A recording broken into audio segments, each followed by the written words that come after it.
So this video is a bit of a comparison video for low budget bikes. Let's say you've got 150 to 180 pounds to spend on a bike. This is typically the kind of brand new, this one is used, but it's a fairly new bike, and it's a typical kind of thing you would find, you know, in a catalogue shop or in a car spares store, like your Walmart bike, if you will, that kind of thing. And this would cost somewhere around £170, I would think. So there's that option, and the other option is to go for something like this, which is a 26-year-old bike. So you're probably asking, why would you go for the older bike over the newer bike? So I'll explain. I mean, a bike like this typically would cost you about £100 second hand. So it's cheaper for starters than the new bike, but there are other reasons why it's better as well, and I'm going to run through a few bits now. So starting on the budget bike, we get grip shift, which is, you know, it works, but it's not the most wonderful thing in the world. You get the old style quill stem, which makes any upgrades extremely difficult on a bike like this. And then you get cable disc brakes, which can be very good, but these cheaper ones are not as efficient as a decent set of V brakes, like higher end V brakes like the Marin behind me has. So you're probably going to think, well, you're getting a full suspension bike, but this really doesn't do very much except add an absolute ton of weight to the bike. This bike is not a bike that you should ride off-road. It probably says on it somewhere that you shouldn't ride it off-road. It looks the part, especially with the moto mud guards and the rest of it. I know, you know, for a child in the street, knocking around the street, it'll be a great little bike, but it isn't a bike you would take up a mountain.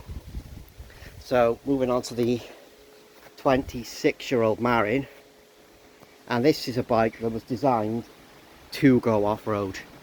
It's got no suspension on the rear because you can't do that cheaply. You may as well run a hardtail and save the weight. It has got a RockShox fork on the front here, really nice, top of the range at the time, XT brake levers and shifters, and a modern stem system which can be upgraded. It weighs about half as much as the bike behind me, and yeah, the brakes again, top of the line at the time, XT, way more efficient than the cheap disc brakes. A decent up-to-date headset. It's got XT components on it, which are absolutely bulletproof. I mean, this bike's 26 years old and it's in front of me, ready to go basically, after I've done a few bits. And then going back to the budget bike, very cheap, low-end Shimano components.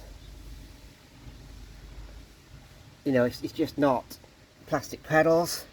It's just not a bike that is, it isn't the mountain bike. I mean, even the manufacturer wouldn't advise that you did anything off-road with this. So you've got this £180, I suppose.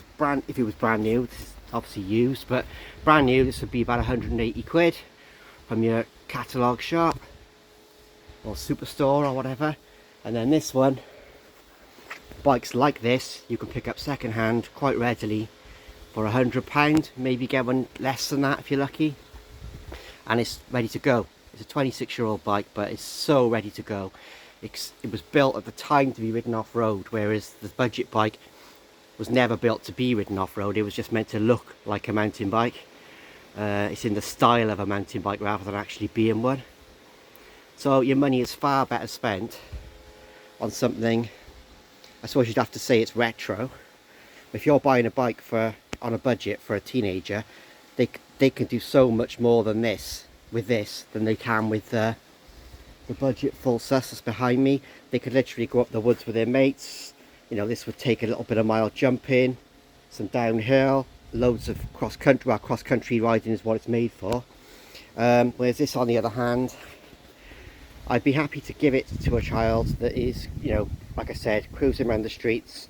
It looks quite cool, but yeah, it doesn't have the same capabilities as the older bikes, despite being a newer bike.